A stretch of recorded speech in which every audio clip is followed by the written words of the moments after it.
like Sahel Savannah, Sudan Savannah, Guinea Savannah. Like I said, I grew up in Ilori, so which is a Guinea Savannah location, and it grows very well. As a matter of fact, you can bury the seeds in the soil, and it can last a whole month without rainfall.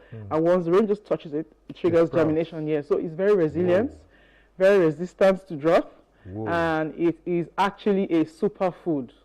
So millet is really amazing. I call it a miracle grain because it contains all the essential macronutrients. And so if you even add that to your wheat, it powers it up. So I'm wondering, why aren't we looking at this option? I know government did try to do with cassava. I'm like, okay, government is going to be open to any idea that's can feed the nation, because we're all about food safety practices. You want to make sure that people get nourishment from their meals. I'm like, millet is a superfood. It's almost like a powered up grain that you can add into any kind of food, and it's really amazing. So we have this power grain, for instance, that you're talking about, and you've talked about its nutritional values. Break it down for us. We're at the breakfast table now. Now tell me, will it give me more muscle mass? Break down the nutritional values. Okay, now millet it's very high in antioxidants, high in protein, low in fats. It contains 6 times more fiber than wheat. Why have we not? I think also there's a colonial construct in how we think. We need to kind of start looking inwards. Who are we as Africans? What do we have? And if we start asking ourselves those questions, it triggers response to our environments. I feel like we are already blessed. We are like the food basket of the world. We certainly are. Even the first world built their wealth on our backs. So why are we not also taking charge of what we have and then maximizing it and amplifying, what we have? So it's really shocking for me. But I feel now that we're educated, many of us educated, we need to start coming back to what we have and now bringing that to the table and say, you know what, we also have something to bring to the table as Africans. We're not just there to jackpot or, jackpot we can jackpot and come on. No, people complain that Nigeria is not working. I'm like, you are the change Nigeria needs. Come and contribute what you have. I mean, there are actors in the value chain. Without the farmers, I can't even do the baking with the bread. Without the transporters, the millers, I can't really work with it. So the entire value system, the value chain, or the ecosystem of that value chain, we need to kind of come together and close that gap so that Nigeria can be the greatest country on earth. We really have what it takes, as a matter of fact. You know what? I'm tempted to move this chart to your bakery, right? So we can actually see you do these things. Now you've revealed some of Grandma's secrets. How she used to put this and that together. Could you explain to us the process of turning millet into bread? What happens?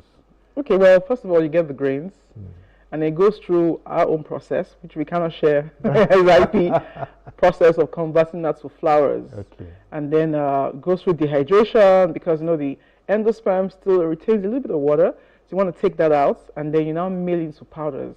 And then I do a composite trail mix, meaning that I mix it with other flours as well. Okay. You can mix it with soya bean flour, you can mix it with wheat flour, so it depends on what the customer wants, because I did a rich array of different options. Try it. What do you think? What do you like? So there's what we sell in my bakery right now. That one sells out by 10 a.m. in the morning. It's gone. To start my morning there tomorrow. And for those who are really health conscious, who I don't want to eat too much sweetened foods, I want to eat something more natural, so that the ones who actually subscribe to the bread. So they order every Tuesday, put that out there. So it's a mix, because really, if you check, does it rise?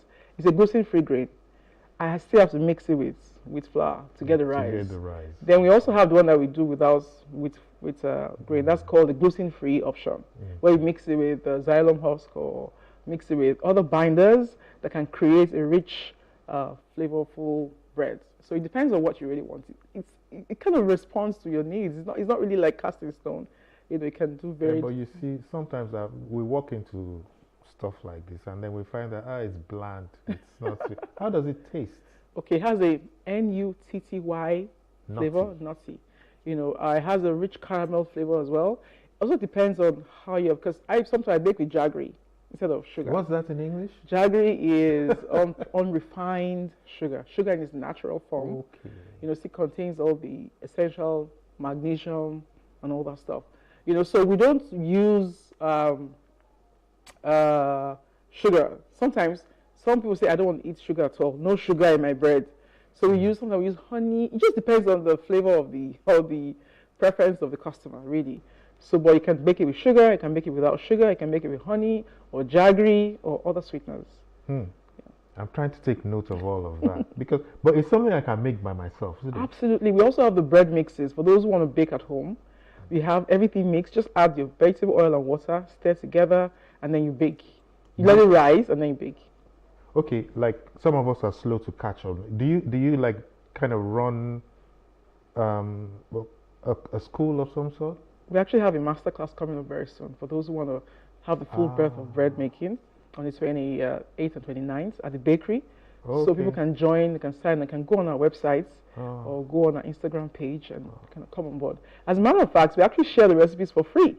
Really. Okay. We share the recipes for free so you can learn how to bake it. I'll make sure I stop by and get the free. And you can get the bread mix, which already has everything. Just pour into your bowl. Really easy because Lagos life is chaotic and hectic. I'm aware that people will not really have the time to go and mill their own flours. So we have the flours ready for those who might want to explore the option. And you can get all of this done in the regular oven? Absolutely. And some of them they make in pots? You can even use it to make things like pancakes, even bake cakes with it. You can use it to make swallows like ball foods, even breakfast cereal. I use it to make cornflakes, mixed it with maize to make cornflakes.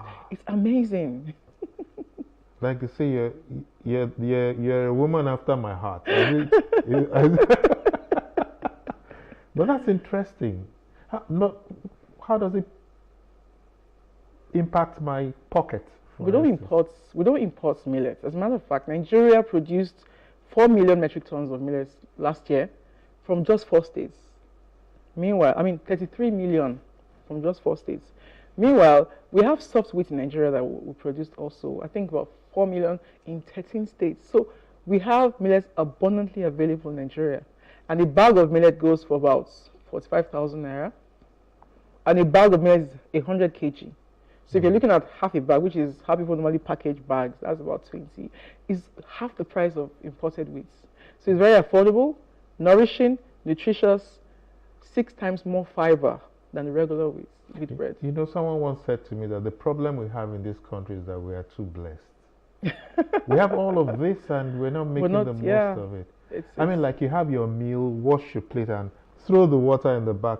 By the time you come back in a few days, you see pepper growing without you having to till the soil. True. And that maybe we're spoiled, aren't we? I think we're spoiled. And it's called adaptation. Whether I do or not do, it will still work. It will still, That's right. Because if you check abroad, see the weather, you can't afford to work for it. Yes. But here, everything just works. Whoa. So apart from millets, there must be other ingredients that would have potential. Absolutely. Fonio, the superfoods are like fonio, millet. What's that? Fonio is also a grain. You find that abundantly available in Plateau states. Whoa. We have lots of grains we've not really explored. My mission is to dig out those grains, experiment with them, try to see commercial values in them, and then put it out there for people to just try. I think we should just start a crusade. We should start a crusade on, the Eat Millets campaign, or Eat Domestic Grains That's campaign. A good one. Eat millets. So, could you share with us a simple millet bread recipe? Because I want to take something, I want to keep something from this chat, and I'm sure our viewers too would like, give us a simple recipe, from scratch. You have your secrets that you can't do, but give us something that we can. I can actually share that. I was saying we should kind of have a session where we actually bake. People see it. No, we have to do that. Yeah. We really have to do that. But we'll need like an hour. Okay. If you can spare an hour, I can. We can set it up, and actually see you do it. So could you give us a little recipe? Okay, yes. So say you have like 2 cups of millet flour, which you can get from us. You can find it out there. I'll send you an invoice for that. 2 cups of millet flour. Yes. If you want to make it into like cookies, you can add oatmeal, just like 1 cup of oatmeal into it as well. You can add jaggery if you want it a bit sweet, or honey, or just like 2 tablespoons of sugar, and then add 1 tablespoon of baking powder, and say half a cup of vegetable oil. mix it together, pass it down. You can use a ring to cut them out, and then Okay, and to and shapes. yeah, the shapes, and then pop that in your oven, and you have your cookies. I'm thinking about the children going off to school with interesting millet. The kids will like it They sweet will too. really love it. They will love it. Yeah, they will like it sweet too, because I know They will like kids, it sweet. Yeah. But it means you add more More. jaggery, yeah? You can actually use jam. Maybe stack two cookies together, put the jam filling, so that becomes a. Whoa! Yeah. This is the devil has come for himself. And you can try with Badagry jam, because that's the jam that's made with tropical fruits. You know, there's a lot that we can do. Actually. Yes, Boom. a whole lot. And even this coconut idea, so coconut sugar, like I said, has a glycemic index of 35 compared to the regular sugar that has 65 that can spike up your blood sugar. I mean, we have coconut. Nigeria is the 18th producer of coconut in the world, yet the value chain of the nectar has completely not been tapped. So I'm kind of like, what do I need to do to get this thing out of the way? We need to really push this narrative and put our skin in the game to make these things work. Wow. Okay, so as we wind down, could you? Certainly, it hasn't been rosy all through.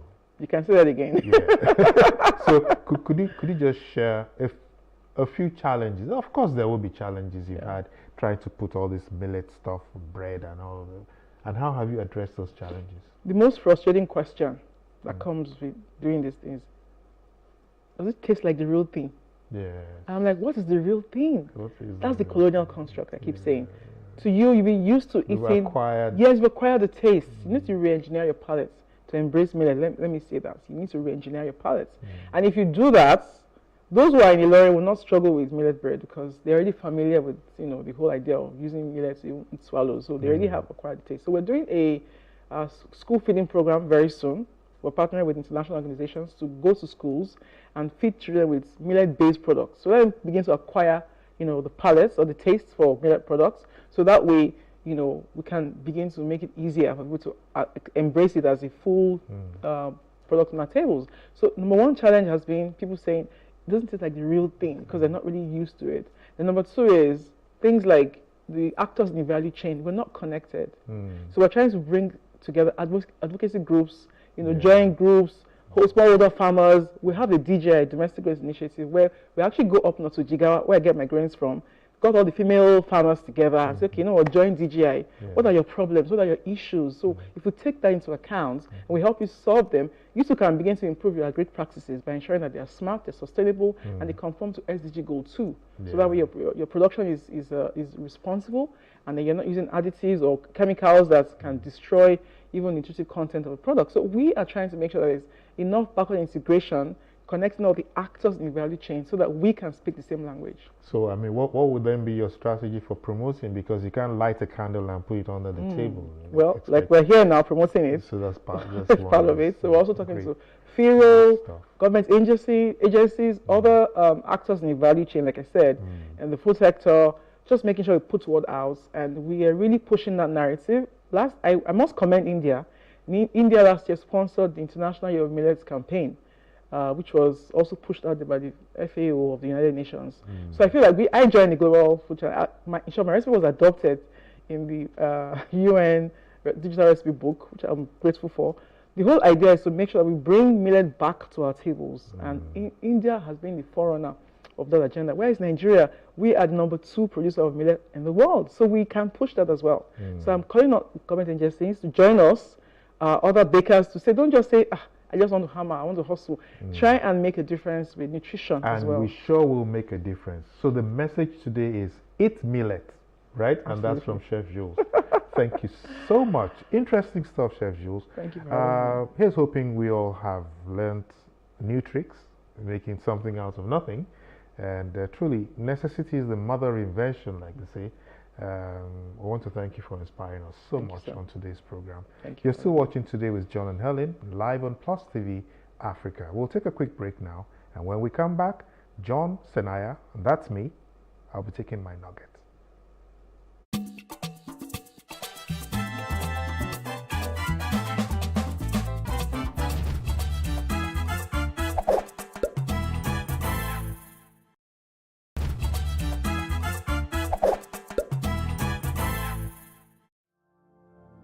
My name is Adejoke Lasisi.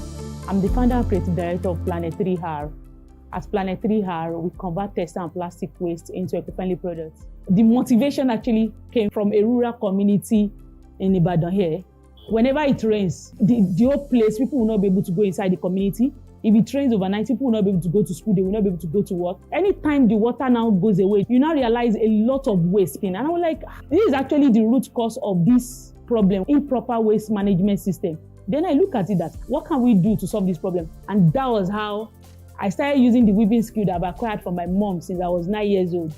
Then I started using it to like weave those waste to now make sure that we now convert them into beautiful items like bags, shoes, even clothing. I actually participated at Womenpreneur Season 3, that was 2021. One of the things I really gained at that time was business development. You know, it's not just about the talent now or having to know how to convert the waste or having the idea, but to be able to put it into a successful business. I really appreciate what Access Bank is doing for entrepreneurs. Let us now say women now, because most of the time women don't really have much of these advantages. I love the fact that there's an initiative for women. I want to encourage you to make sure that you go and apply honestly. Your life will not remain the same again.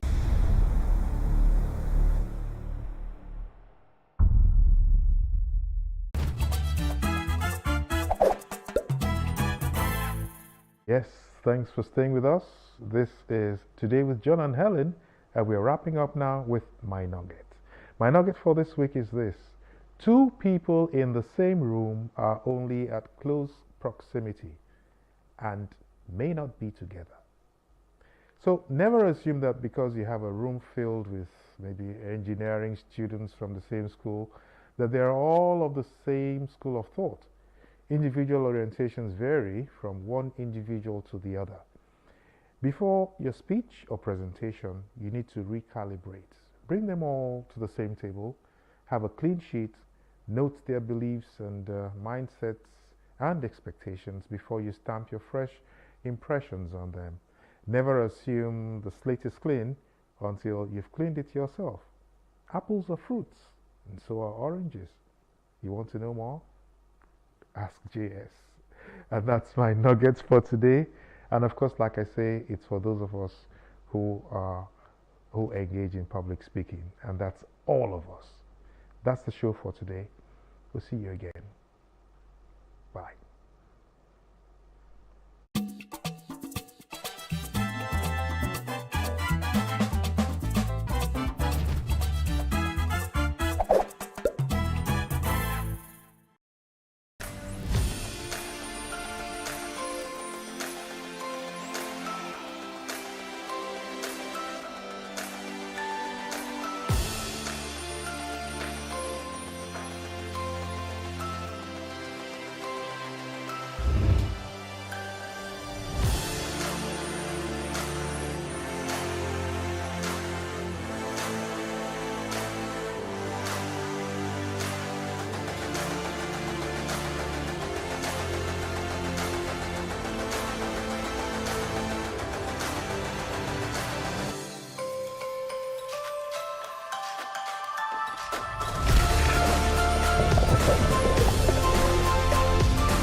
My signature on my paintings are Kike Johnson, but I mean, yeah, I think so. Thinking about it now, I'm not even sure, but yeah, I think so. Most of them have my name on it, apart from my fashion brand though. My name is Kike Lomo Johnson. I am a visual artist and a fashion designer. My art is inspired by a lot of things, by Black women, by colors, animations, different things. A lot of things that like inspire me, but I naturally enjoy drawing Black women. I think it's amazing. Yeah. Yeah, sometimes I have artist block where I want to draw something but I can't. I just get like, okay, I don't know what to do, or I just get, there's just a block, you know. So sometimes I have to get out of that phase by either drawing something else or creating something different, or maybe getting inspiration from something else totally different from what I am doing at the moment. So that way I get inspired again and I get to draw and actually do something. Black women are amazing, number one. We have a lot of amazing features. You know, as an artist, there are different things I see. Like I can see someone's face and I'm like, oh my God, I need to draw that, the angle, you know, just different things on the face that makes it very interesting, you know, to visualize and to draw.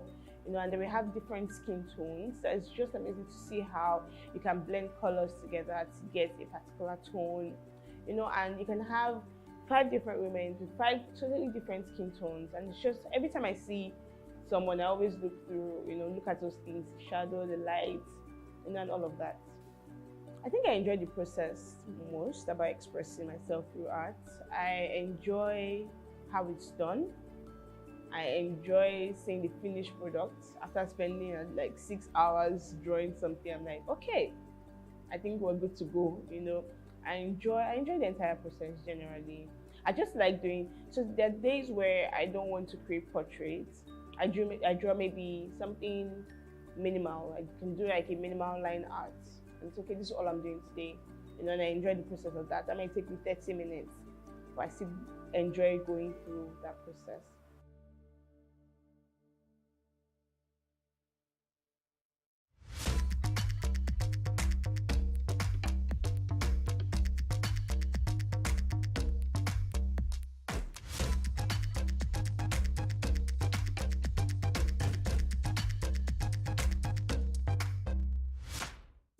The Nigerian art space is amazing. It's growing and it's just very broad now. There are a lot of opportunities for people like me in the industry. We are doing so many amazing things, from digital art to traditional art to even NFTs. You know, there's just so many things that Nigerian creatives are doing now that I think it's just amazing. To see that Nigeria went from not appreciating art as much to now appreciating art is a good thing. Love it.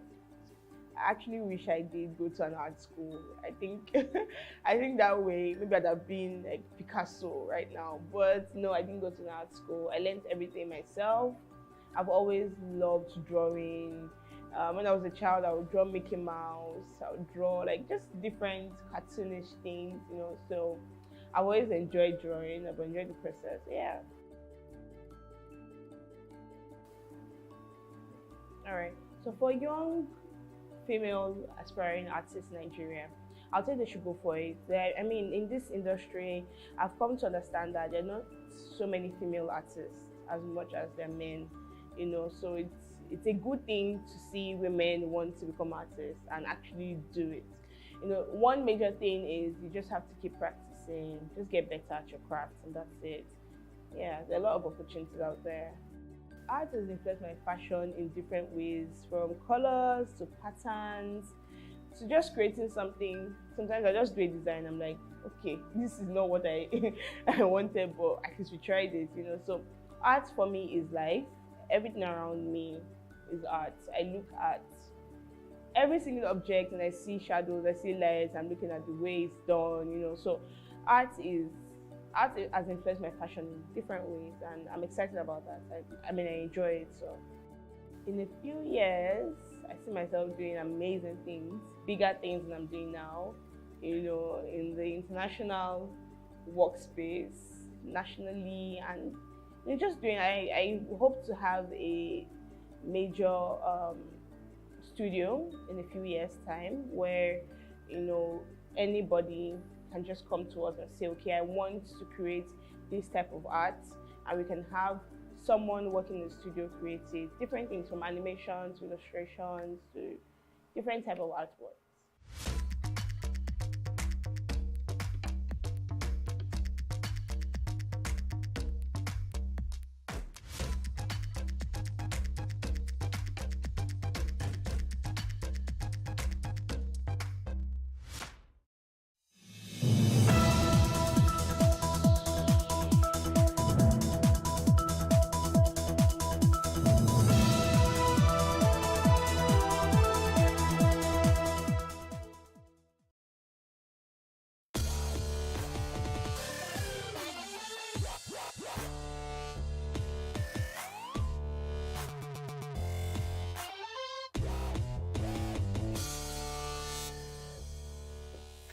Robert Bosch, Guglielmo Marconi, Henry Ford, or Mark Zuckerberg.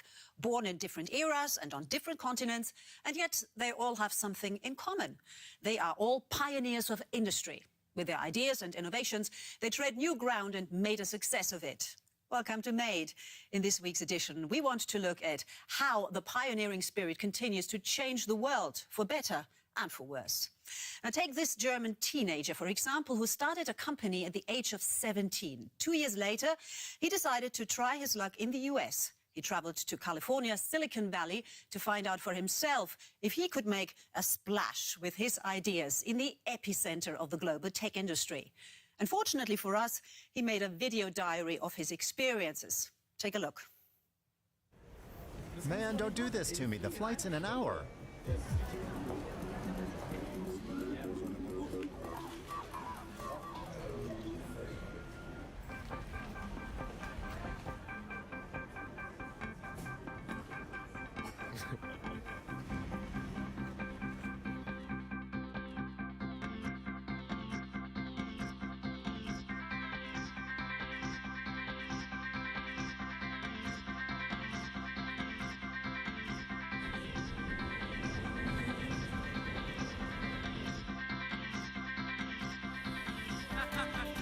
This is so awesome.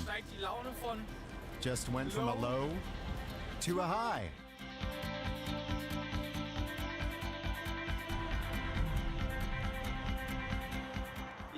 I can't believe it. We're actually here. My hair is totally messed up, but that's the Golden Gate Bridge in the background. It's crazy.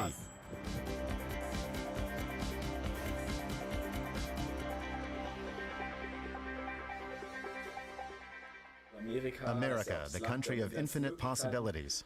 We thought about it and decided to give it a shot. 4 weeks in the States. We want to establish something, pursuing the dishwasher to millionaire principle, a 4.0 version of that.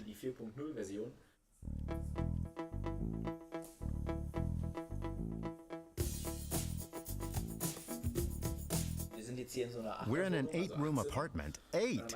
They said we can sublet rooms. We have to cover the price and other costs. And they're letting us decide how much we want to charge online, so we can earn money with it.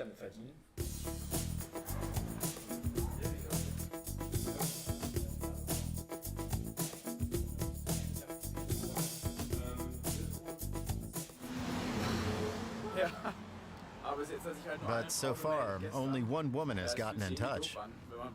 It's a bummer that we've been here for 3.5 days already and haven't made a cent. And you don't really feel like spending any money. San Francisco is unbelievably expensive. Whenever you go buy like 7 things at the store, they end up costing 30 or 40 bucks.